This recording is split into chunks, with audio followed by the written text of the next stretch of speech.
안녕하세요. 믹주시론 대학의 미준입니다. 1월 22일 오늘의 믹주시 뉴스를 시작합니다. 오늘도 변함없이 미국 주식 투자의 정석을 지키고 있는 미준에 오신 것을 환영합니다. 미준 패밀리 여러분들 이틀 만에 인사드립니다. 제가 아직까지 감기가 다 낫지 않아서요. 말을 좀 오래 하거나 크게 하게 되면 기침이 자꾸만 나옵니다. 그래서 오늘 방송은 조금은 나지막한 목소리로 진행을 해야 될 것 같거든요. 에너지가 조금 떨어지고 생동감이 없을 수 있습니다. 이 점 참고하시면서 오늘 방송 시청해 주셨으면 합니다. 어제는 제가 방송을 하루 쉬었는데요. 인베스팅닷컴에서 개최해 주신 미준 라이브 웨비나에 참여를 했습니다. 어제 거의 1000명 가까이 되는 많은 분들께서 웨비나에 참여를 해 주셨는데요. 혹시 이 웨비나를 참가하고 싶었는데 시간 관계상 참여하지 못하신 분들은요. 제가 인베스팅닷컴에서 편집이 완료돼서 영상이 올라오게 되면 그 링크를 여러분들께 전달을 해드리도록 하겠습니다. 인베스팅닷컴 유튜브 채널을 통해서 녹화 방송은 시청하실 수 있음을 다시 한번 말씀드리겠습니다. 자, 그러면 1월 22일 날 준비된 오늘의 빅주식 뉴스 바로 시작합니다. 오늘도 미국 증시의 시황부터 정리하도록 하겠습니다. 비록 저희 컨디션은 좋지 않지만 미국 증시의 컨디션은 너무나 좋아 보입니다. 어제 같은 경우는 사실 조금 과장해서 얘기하면 애플 하나 빼고는 다 올라간 것처럼 보이거든요. 애플 혼자 3% 이상 급락하면서 좋지 않은 추세를 만들어냈고요. 대부분의 500대 기업이 좋은 추세를 보이면서 시장 전반적으로 상승했습니다. 3대 지수 모두 플러스로 마감이 됐고요. 따라서 시장의 폭, 마켓 브레스는 굉장히 좋아졌겠죠. 보시는 것처럼 시장의 폭이요, 50을 넘어섰습니다. 이렇게 되면 시장을 구성하는 500대 기업 중에 250개 이상의 기업이 지금 50일 이평선 이상으로 주가가 형성돼 있고요. 따라서 모멘텀이 살아난 종목이 굉장히 많아졌다는 것을 확인해 볼 수가 있습니다. 그리고 200일 이평선 이상으로 주가가 형성된 종목도 60%를 넘어갔거든요. 따라서 단기적인 추세, 장기적인 추세 둘 다 굉장히 향상이 됐다는 것을 확인해 볼 수가 있습니다. 주식 투자를 우리가 1, 2년 하다 끝날 게 아니잖아요. 따라서 매일매일 투자를 하면서 우리의 주식 투자 실력을 늘리는 것이 중요한데요. 이번 경우에도 우리가 시장의 폭을 보고 어느 정도 지금이 바닥이겠구나 이 부분을 확인할 수 있는 능력을 배양하는 것이 중요합니다. 몇 번에 걸쳐서 말씀드린 것처럼 시장의 폭이 극적으로 좁아질 때는요, 지금이 바닥이 좀 가까워졌구나, 이렇게 우리가 좀 생각할 필요가 있다는 것을 이번에도 다시 한번 확인해 볼 수가 있었습니다. 다음에는 변동성 지수, 빅스인데요. 공포 지수 역시도 많이 떨어졌습니다. 이제는 14.80까지 떨어졌거든요. 방금 전에 우리가 앞에서 시장 폭을 가지고 시장의 추세를 점칠 수 있는 것처럼 역시 공포지수도 마찬가지입니다. 이렇게 공포지수가 갑자기 치솟는 현상을 보이면요. 지금이 어떻게 보면 저렴한 가격으로 내가 원하는 종목을 줍줍할 수 있는 기회가 찾아왔구나. 이런 식으로 역발상을 할 필요가 있다라고 생각하면 좋을 것 같습니다. 다음에는 Fear and Greed Index, 공포 탐욕 지수입니다. 공포 탐욕 지수 역시도 어느새 42까지 향상을 했는데요. 아직까지는 공포감이 완전히 떨쳐지지는 못한 모습입니다.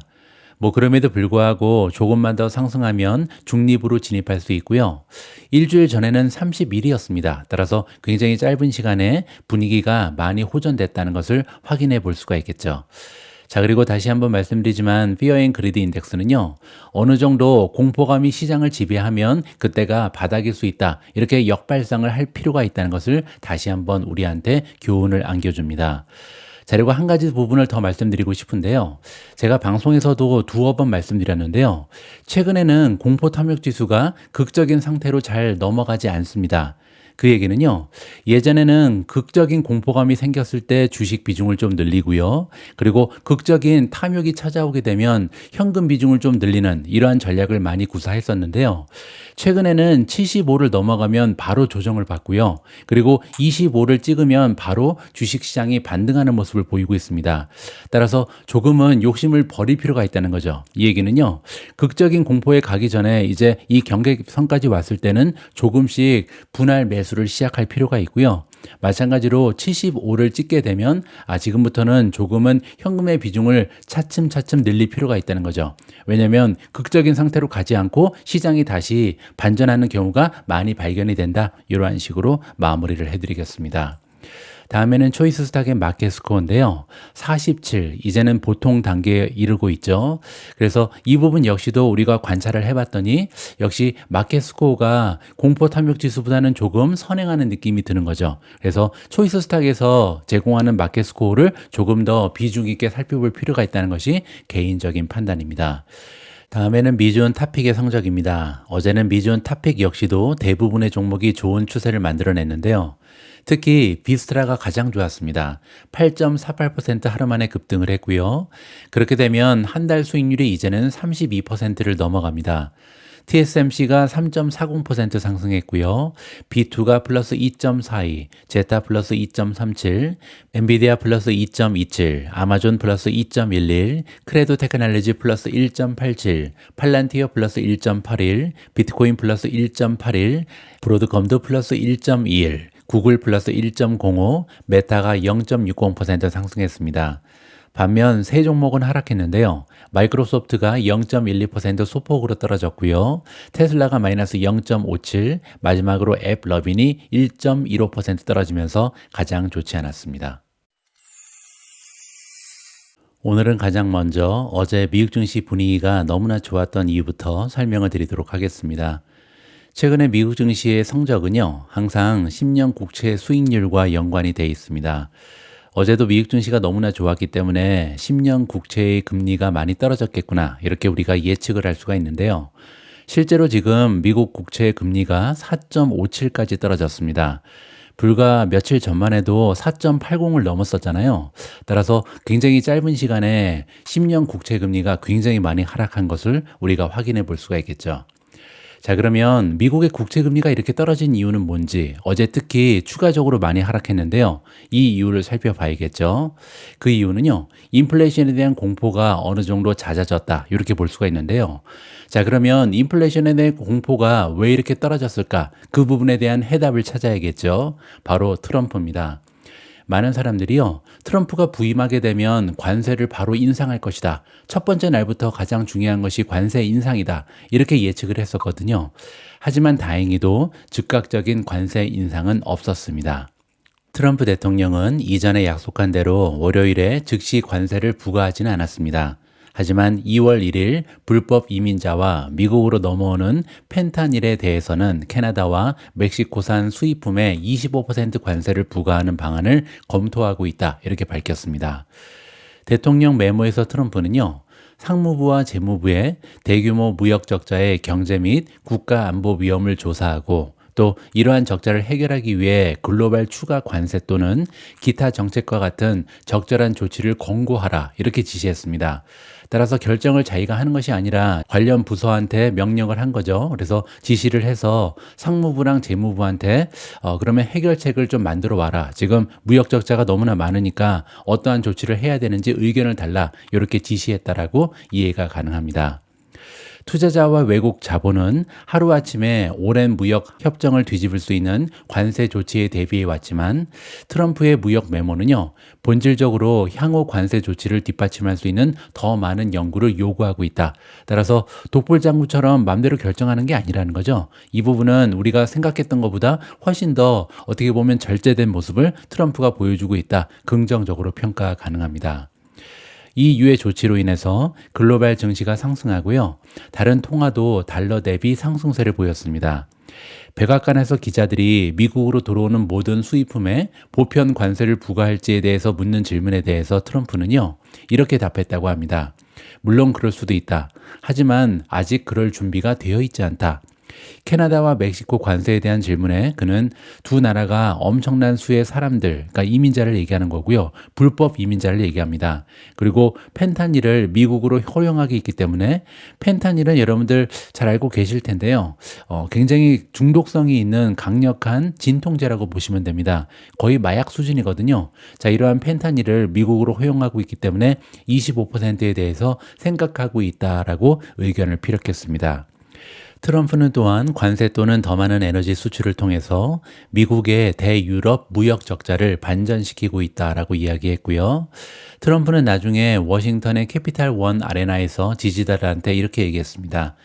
관세는 우리를 엄청나게 부유하게 만들 것이다.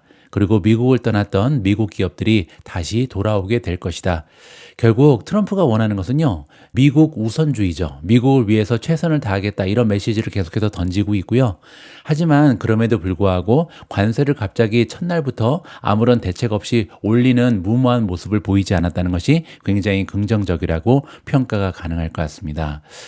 미국의 달러는 주요 무역 파트너 통화 대비 전반적으로 하락했습니다. 따라서 그동안 미국 달러가 너무나 강세를 보이는 이유는요, 아마도 트럼프가 관세를 많이 올리지 않을까 이런 기대감이 있었기 때문이거든요. 하지만 이렇게 좀 우려했던 대로 트럼프가 마음대로 행동하지 않았기 때문에 오히려 달러는 떨어졌고요. 특히 유로, 캐나다 달러, 멕시코 페소, 중국 위안화가 큰 폭으로 상승했습니다. MSCI 글로벌 주식시장 지수는 상승했다. 따라서 미국 주식시장도 좋았을 뿐만 아니라 전 세계 시장이요, 환호성을 빌렸다. 이렇게 보시면 됩니다.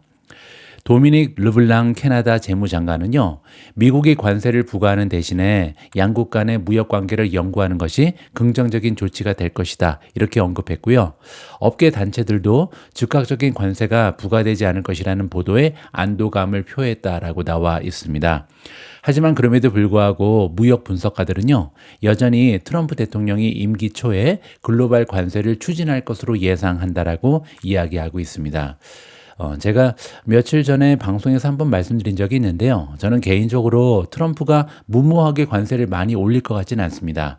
왜냐하면 바이든 대통령에 대해서 인플레이션을 못 잡았다는 것을 굉장히 여러 번 비판을 했거든요. 그래서 이번에 취임해서 갑자기 관세를 올리면서 인플레이션이 올라가게 놔두지는 않을 것이라는 것이 저의 개인적인 전망이었고요. 따라서 관세를 올리긴 올리되 점진적으로 올리고 조금은 이성적인 수준에서, 그러니까 합리적인 수준에서 올릴 가능성이 굉장히 높다라는 것이 저의 판단입니다. 어제 전반적인 시장 분위기는요, 트럼프가 부임하자마자 즉각적인 관세 인상을 발표하지 않았기 때문에 안도의 한숨을 쉬는 분위기였습니다. 그리고 일부 투자자들은요, 트럼프가 대통령이 됐기 때문에 앞으로 주식시장은 굉장히 좋은 추세를 보일 것이다. 이렇게 환호성을 지르는 일부 투자자들도 있었고요. 자, 그럼에도 불구하고 아주 일부 업계에서는 굉장히 실망한 모습을 보였는데요. 그게 어디냐면 바로 암호화폐 업계입니다. 트럼프가 부임하게 되면 첫날부터 비트코인 관련해서 굉장히 좋은 얘기를 해줄 것이다. 이렇게 기대하는 사람들이 있었는데요. 의외로 트럼프는 암호화폐 관련해서는 전혀 아무런 언급을 하지 않았습니다. 그래서 어제 한때는요, 비트코인 가격이 많이 떨어졌었거든요. 그러다가 다시 비트코인 가격이 상승하는 계기가 있었는데요. 바로 이 소식입니다. 뱅크 오브 아메리카의 CEO가요, 규제 당국이 허용을 하면 금융업계가 암호화폐 결제를 수용할 것이다 라는 굉장한 이야기를 했거든요. 무슨 얘기인지 한번 들어보시죠. 뱅크 오브 아메리카의 CEO 브라이언 모히니아는요, 화요일에 미국 은행 업계가 규제 당국이 허용만 해준다면 암호화폐를 결제 수단으로 받아들일 것이다. 이렇게 이야기했습니다. 브라이언 모이니아는 세계 경제 포럼에서 열린 인터뷰에서요, 규칙이 도입되면서 실제로 비즈니스를 할 수 있게 되면 은행 시스템이 거래 측면에 강하게 개입하게 될 것이다 라고 얘기했고요. 지금까지 미국의 은행들은요, 기관 거래 및 자산 관리 부서가 비트코인 ETF 시장에 참여하긴 했습니다. 하지만 고객이 소매 거래에 암호화폐를 사용하는 것을 거의 허용하지 않고 있는 상황이죠. 즉 비트코인 가지고 물건을 사기에는 어려운 상황이라는 거죠. 그리고 JP 모간 체이스의 CEO 제이미 다이먼을 비롯해서 여러 업계 리더들은요, 비트코인을 범죄자와 사기꾼을 위한 통화다, 이렇게까지 비난하는 사람들이 많이 있어 왔습니다. 그런데 갑자기 뱅크 오브 아메리카, 그러니까 미국에서 소비자 대상으로 하는 은행에서는 규모가 가장 커다란 은행이고요. 전체 규모에서도 2위입니다. 따라서 엄청난 일이 발생을 한 거죠. 만약에 여러분들이 길을 가다가 식당에 들어가 점심을 산다면 비자, 마스터카드, 직불카드, 애플페이 등으로 결제할 수 있는 것처럼 이는 또 다른 결제 수단일 뿐이다. 따라서 비트코인도 그냥 하나의 결제 수단이 될 수 있다. 이렇게 가볍게 얘기를 하고 있는 거죠. 우리는 이미 블록체인에 관한 수백 개의 특허를 보유하고 있으며 이 분야에 어떻게 진입해야 할지를 잘 알고 있다. 따라서 관계기관에서 승인만 나면요. 지금 뱅크 오브 아메리카는 뭘 해야 될지 잘 알고 있고 이미 특허까지 다 보유하고 있다. 우리는 비트코인에 진출할 준비가 다 돼 있다. 이렇게 발표를 한 거죠. 하지만 이 베테랑 뱅크 오브 아메리카의 CEO는요, 비트코인과 같은 암호화폐를 투자나 가치 저장 수단으로 보는 시각에 대해서는요, 그건 정말 별개의 문제라며 언급하지 않았다라고 합니다. 이 부분은 조금 아쉽긴 하죠. 자, 비트코인의 모멘텀을 오래간만에 체크하겠습니다. 26가지의 모멘텀 지표 중에 2가지는 매도를 주장하고 있고요. 9가지는 중립, 15가지는 매수를 주고 있습니다. 총점은 지금 바이를 받고 있고요. 현재 RSI 지수는 63이기 때문에 50 이상으로 올라가 있고요. 아직까지는 과매수되지도 않았습니다. 긍정적인 추세가 발견이 되고 있고요. 6개월 차트를 보게 되면 지금 현재는요, 어떻게 보면 박스권 안에 갇혀 있습니다. 이 박스권 상단에서 뚫고 나가긴 했는데 다시 떨어지고 올라가고 떨어지고 올라가고 왔다 갔다 하고 있거든요. 제가 볼 때는 여기서 다시 떨어지지 않고 올라간다면 한동안 또 좋은 추세를 만들어낼 수 있지 않을까, 이렇게 기대할 수 있는 기술적 지표가 만들어지고 있습니다.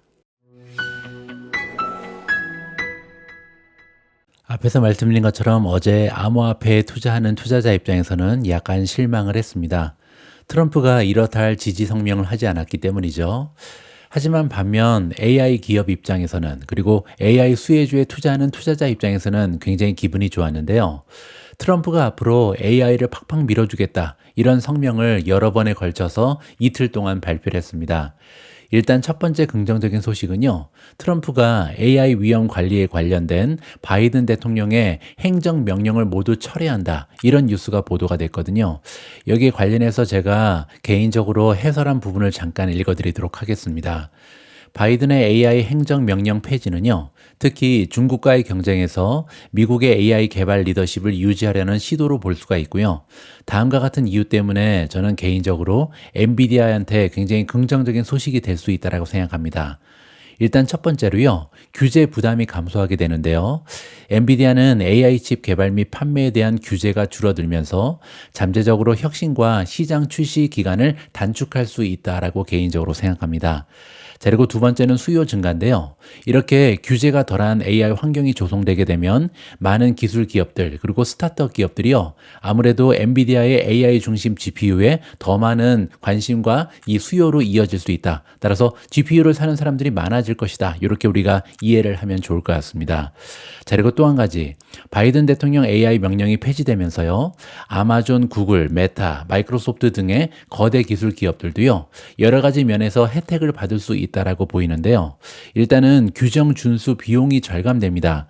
왜냐하면 이들 기업은요, 더 이상 안전 테스트 결과 및 기타 중요한 정보를 정부와 공유할 필요가 없어졌습니다. 따라서 관리 부담을 줄일 수가 있고요. 두 번째로 덜 제한적인 규제 환경으로 인해서 AI 기술의 개발과 배포가 더 빨라질 수 있다는 장점이 있습니다. 세 번째는 경쟁 우위인데요. 미국의 거대 기술 기업들은 특히 AI 규제가 엄격한 시장에서, 예를 들어서 제가 거주하고 있는 영국이라든지 유럽 쪽을 대표적으로 우리가 지적할 수가 있는데요. 자, 이런 해외에 있는 경쟁사에 비해서 우위를 점할 그런 가능성이 높아졌다라고 긍정적으로 평가 가능합니다. 자, 그리고 또 한 가지 긍정적인 소식은요, 트럼프가 AI 인프라의 민간 부분 5천억 달러 투자를 발표했습니다. 여기 보시는 것처럼 쟁쟁한 투자자들이 옆에 서 있는데요. 자세한 내용을 한번 읽어보시죠. 트럼프 미국 대통령은 화요일에 비즈니스의 필수적인 기술 분야에서 경쟁국을 앞지르기 위해 인공지능 인프라에 최대 5천억 달러를 민간 부분에 투자할 것이다, 이렇게 발표를 했는데요. 트럼프 대통령은요, 챗GPT의 창시자인 오픈AI, 소프트뱅크, 그리고 오라클이요, 스타게이트라는 합작 투자를 계획하고 있으며 이를 통해 미국의 데이터 센터를 건설하고 10만 개 이상의 일자리를 창출할 것이다, 이렇게 발표했습니다. 그리고 이들 기업은요, 스타게이트의 다른 지분 후원자들과 함께 즉각적인 배포를 위해서 1,000억 달러를 이미 약속했고요. 나머지 4천억 달러는 향후 4년에 걸쳐서 이루어질 것으로 예상이 나오고 있습니다. 손정희 소프트뱅크 CEO, 샘 엘트만 오픈 AI CEO, 그리고 레리 앨리슨 오라클 회장이 백악관에서 트럼프 대통령과 함께 프로젝트 출범을 축하했다라고 나와 있고요. 특히 레리 앨리슨 오라클 회장은요, 이 프로젝트의 첫 번째 데이터 센터가 이미 텍사스에 건설 중이다라고 밝혔습니다. 20개의 데이터 센터가 각각 50만 평방피트 규모로 건설될 것이다. 따라서 규모가 엄청날 것이다. 이렇게 자랑을 했죠. 전력 소모가 많은 데이터 센터에 대한 부분인데요.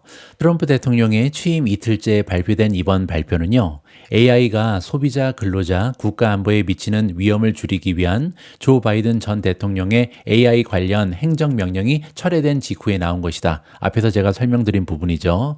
AI는 막대한 컴퓨팅 성능이 필요하기 때문에 기술 기업이 수천 개의 칩을 클러스터로 연결할 수 있는 전문 데이터 센터에 대한 수요가 증가하고 있습니다.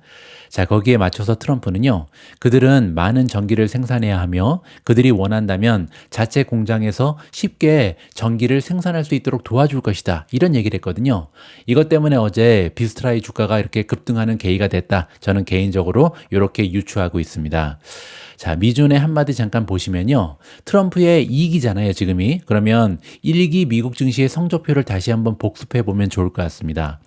트럼프의 첫 번째 임기는요, 2017년부터 2021년이었고요. 당시에 S&P 500의 11개 섹터별 주가 상승률은 아래와 같습니다. 보시면 가장 위쪽에 정보기술, IT가 있는데요. IT는 4년 동안 무려 253.37%나 폭등을 했습니다. 두 번째로 에너지는 101.34% 올라갔고요.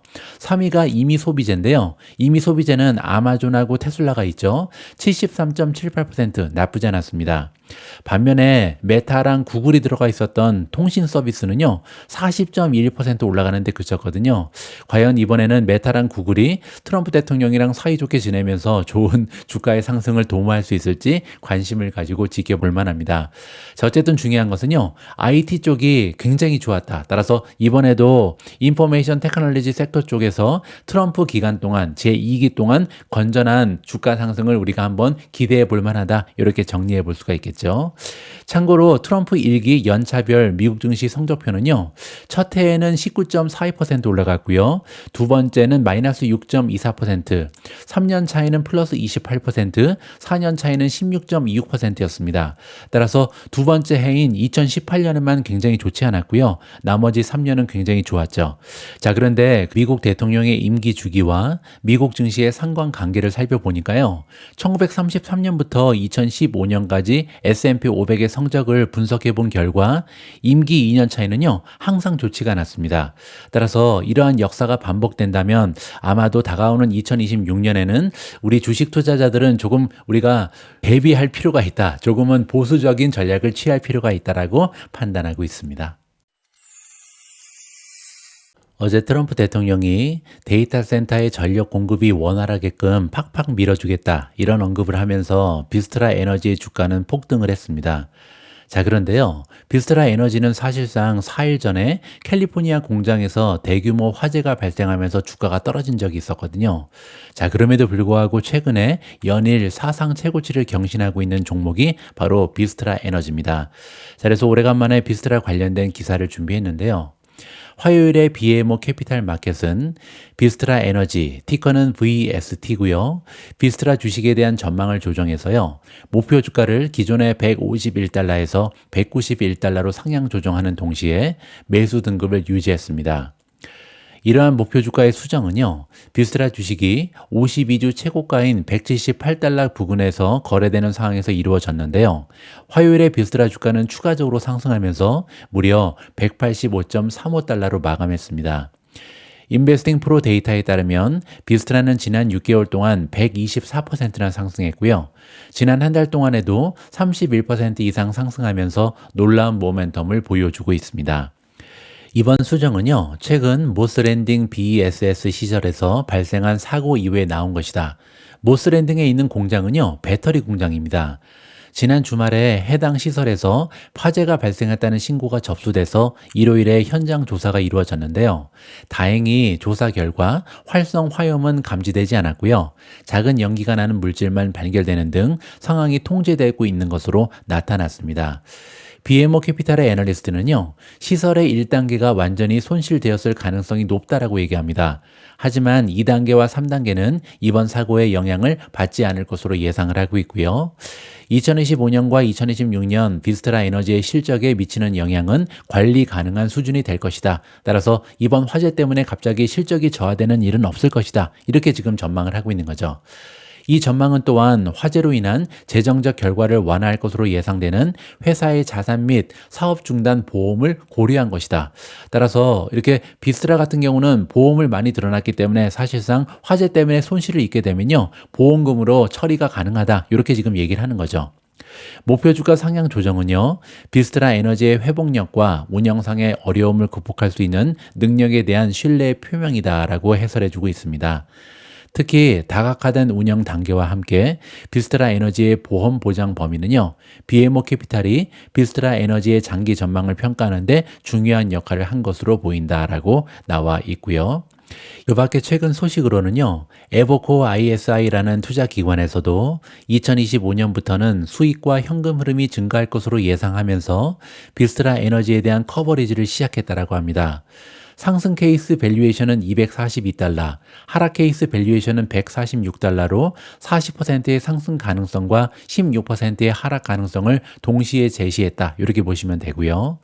에버코어 ISI는요, 비스트라가 2025년부터 이자, 세금, 감가상각비, 상각전 영업이익, 우리가 에비타라고 부르는 거죠. 에비타 수익과 현금 흐름이 증가하면서 긍정적인 궤적을 이어나갈 것이다 라고 예상하고 있습니다. 이러한 낙관적 전망은 부분적으로요, 전력 곡선 상승에 대한 예상, 이 얘기는 점점 더 많은 전력이 필요하다는 거죠. 그리고 두 번째로 올해 하반기에 대형 고객과의 대규모 전력 공급 계약이 체결될 것이라는 전망에 근거하고 있다. 이 얘기는요, 메가테크 기업과 직접적인 공급 계약을 체결할 것이 굉장히 좀 확실하다. 이렇게 지금 예상을 하는 거죠. 그리고 이러한 전망은요, 앞에서 트럼프가 이 메가테크 기업들이 운영하고 있는 데이터 센터와 전력 업체를 이어주겠다, 이런 언급을 했잖아요. 따라서 굉장히 좀 이러한 전망이 강화되고 있다라고 해석이 가능할 것 같습니다. 다음에는 비스트라 에너지의 모멘텀인데요, 강력 매수입니다. 26가지의 모멘텀 지표 중에 한 가지만 매도고요, 9가지는 중립, 16가지는 매수를 지침하고 있습니다. 자, 밑으로 내려가서 렐러티브 스트렝스 인덱스를 보니까요, 지금은 70을 넘어섰습니다. 그 얘기는 과매수죠. 자, 이렇게 과매수가 됐기 때문에 단기적으로는 기술적인 조정이 나타날 수도 있다는 것을 참고할 필요는 있고요. 그리고 6개월 주가 차트를 봐도 마찬가지입니다. 비스트라 에너지는요, 6개월 동안 지금 박스권을 형성하고 있죠. 근데 박스가 이렇게 위로 상승하는 채널입니다. 따라서 상승 추세가 보이는데 오르락 내리락을 확실하게 반복하고 있잖아요. 그리고 이렇게 추세선이 깨지지 않는 모습을 계속해서 보여주고 있습니다. 자, 그런데 한 가지 부정적인 부분은 지금은 이러한 추세선의 상단에 가 있잖아요. 어떻게 보면 이 채널에서 계속해서 만약에 오르락내리락이 반복된다면 지금이 단기적인 꼭지일 가능성이 있는 거죠. 그리고 추가적으로 아까 RSI 지수가 70을 넘어섰잖아요. 따라서 기술적인 분석은 지금이 단기적인 꼭지라고 생각한다. 따라서 기술적인 조정을 받고 다시 상승할 때까지 기다릴 필요가 있다는 것이 저의 개인적인 판단입니다. 따라서 만약에 비스트라가 너무나 모멘텀이 좋아서 지금 매수하고 싶다, 이러신 분들은요, 이 추세선을 뚫고 올라가는 모습을 보이든지 아니면 다시 하락하면서 이 하단 쪽으로 떨어졌을 부분에서 매수하는 것이 조금 더 효과적인 투자 결정이 될 수 있다는 것이 저의 생각이라고 말씀드릴 수가 있겠습니다.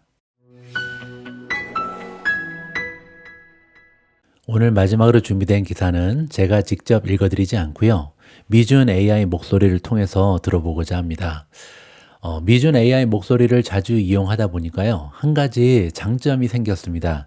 그게 뭐냐면요, 평소에 제가 방송에서 어떤 기사를 읽어드릴까 이렇게 결정할 때 사실 기사의 길이가 너무 길면요, 그 기사는 포함시키기가 굉장히 부담스럽습니다.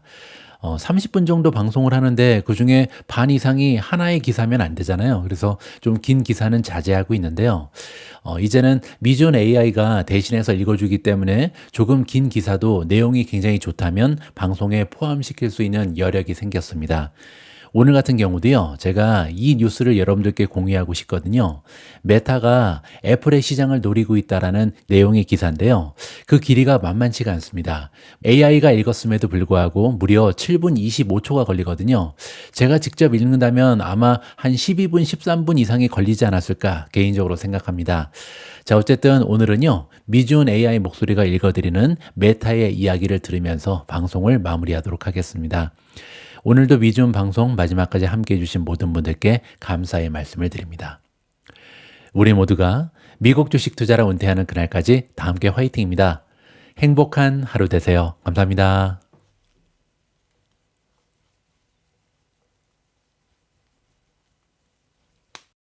메타는 인기 있는 스마트 글래스를 업그레이드하고 시계와 카메라가 장착된 이어버드 등 새로운 웨어러블 기기를 연구하고 있으며 더 많은 제품에 인공지능 기능을 탑재하기 위해 노력하고 있습니다. 이 문제에 대해 정통한 소식통에 따르면 올해 운동선수용 오클리 브랜드 스마트 글래스를 개발하는 것도 이러한 노력의 일환입니다. 메타의 디바이스 부처인 리얼리티 랩스도 2025년에 디스플레이가 내장된 새로운 하이엔드 안경을 출시할 계획이라고 소식통은 말했습니다.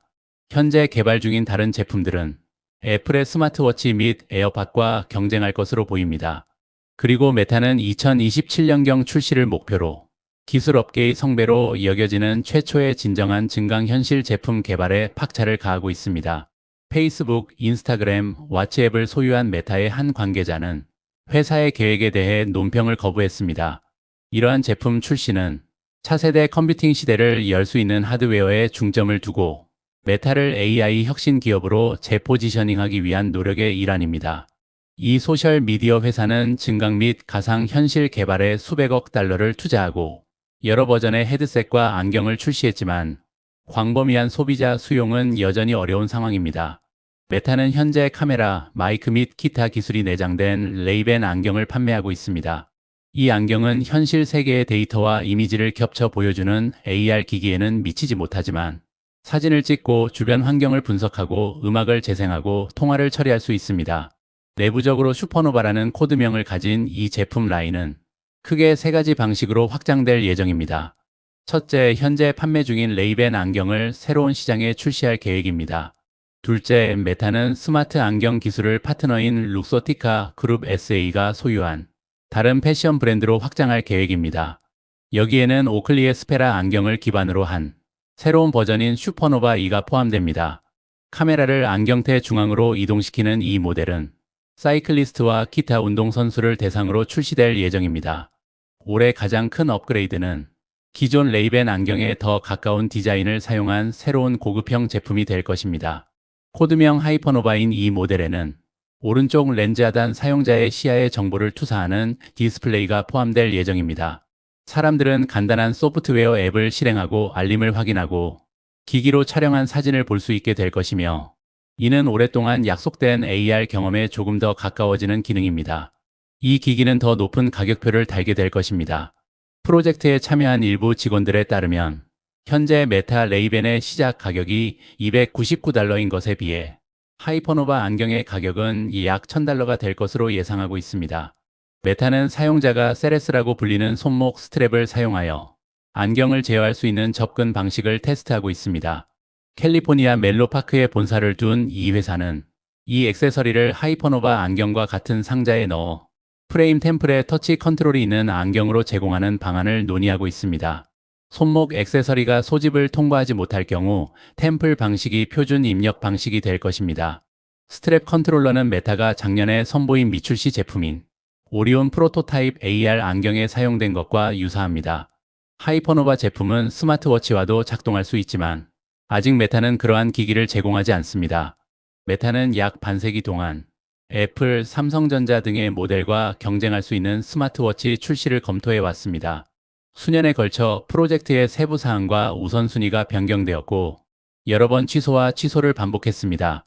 메타는 빠르면 올해 안에 자사의 스마트 글래스로 촬영한 사진을 표시할 수 있는 디스플레이가 탑재된 시계를 출시하는 방안을 다시 검토하고 있습니다. 현재로서는 메타의 안경은 스마트폰의 진정한 대체품이라기보다는 사용자의 스마트폰 액세서리에 불과합니다. 그러나 이 회사는 소비자들이 휴대폰과 다른 기기를 휴대하지 않아도 되는 올인원 제품으로 나아가고 있습니다. 외부 펍을 사용하여 컴퓨팅을 처리하는 오리온의 프로토타입은 이를 위한 한 걸음입니다. 오리온은 2026년에 소프트웨어 개발자들이 애플리케이션을 개발하고 테스트할 수 있도록 이 장치를 제공하는 것을 목표로 하고 있습니다. 그런 다음 이 안경이 널리 출시되면 소비자들에게 더욱 매력적인 제품이 될 것입니다. 오리온 자체는 고객에게 출시되지 않습니다. 대신 이르면 2027년부터 후속 버전인 코드명 아르테미스의 판매를 시작할 예정입니다. 메타는 실제로 제품을 출시하기 전에 비용, 디스플레이 기술 및 제조와 관련된 문제를 극복해야 합니다. 하지만 아르테미스 프로토타입에 대해 잘 아는 사람들은 이 제품이 오리온 테스트 유닛보다 더 발전했고 무겁지 않다고 말합니다. 무게는 애플의 비전 프로를 비롯한 다른 헤드셋 기기의 걸림돌이었습니다. 메타는 또한 외부 세계를 보고 AI를 사용하여 조치를 취할 수 있는 카메라가 내장된 에어포드 라이벌의 프로토타입을 만들고 있습니다. 메타가 소비자용 이어버드를 생산하기로 결정한다면 몇 년 동안은 시장에 출시되지 않을 가능성이 높습니다. 이러한 장치를 사용하면 사용자가 사물을 보고 이어버드에 해당 사물을 분석하도록 요청할 수 있습니다. 이 기능은 메타가 이미 레이벤 스마트 글래스를 통해 제공하는 것과 유사하지만 이미 소비자들에게 인기가 있는 제품 형태입니다. 하지만 여기에도 걸림돌이 있었습니다. 예를 들어 긴 머리를 가진 사람들은 기기를 사용하기가 더 어렵습니다. 메타는 또한 최근 데모 버전에서 카메라의 각도가 만족스럽지 못했습니다. 내부적으로 카메라 버드라고 불리는 이어버드에 대한 작업은 아직 초기 단계에 머물러 있다고 관계자들은 말합니다. 그리고 애플이 문제를 해결하지 못하면 프로젝트를 취소할 가능성도 있습니다. 블룸버그 뉴스는 애플도 이어버드에 카메라를 장착하는 아이디어를 모색하고 있으며 지난 몇 달 동안 진전을 이뤘다고 보도했습니다. 애플의 에어팟과 유사한 이어버드를 판매하고 있는 삼성도 카메라가 장착된 버전을 고려하고 있다고 이 문제에 대해 잘 알고 있는 다른 사람들이 전했습니다. 미주은의 한마디, 장기적인 잠재력으로만 평가했을 때 현재 미주은 포트폴리오에서 가장 커다란 미래 성장성을 가진 종목은 개인적으로 3종목이라고 판단하고 있습니다. 엔비디아, 테슬라 그리고 메타입니다. 물론 애플이 18년 전 아이폰을 출시하면서 구축했던 하드웨어 바탕의 독자적인 생태계를 메타가 스마트 안경으로 재현할 수 있을지의 여부는 아직까지 확실하지 않습니다. 하지만 만약 메타가 스마트 안경이라는 차세대 하드웨어를 바탕으로 새로운 생태계를 구축할 수만 있다면 메타의 성장 잠재력은 무궁무진하다고 생각합니다. 전 세계 인터넷 사용자의 약 77%를 확보하고 있는 메타의 독보적인 사용자 수 약 33억 명은 메타가 전 세계 최고의 기업으로 거듭날 수 있는 가능성을 제시하고 있습니다. 참고로 전 세계적으로 애플의 기기를 사용하는 이용자의 수는 2024년 기준 약 22억 명으로 집계되고 있습니다. 애플의 하드웨어 생태계를 넘어설 수 있는 잠재력을 지닌 기업은 현재로서는 메타가 유일합니다.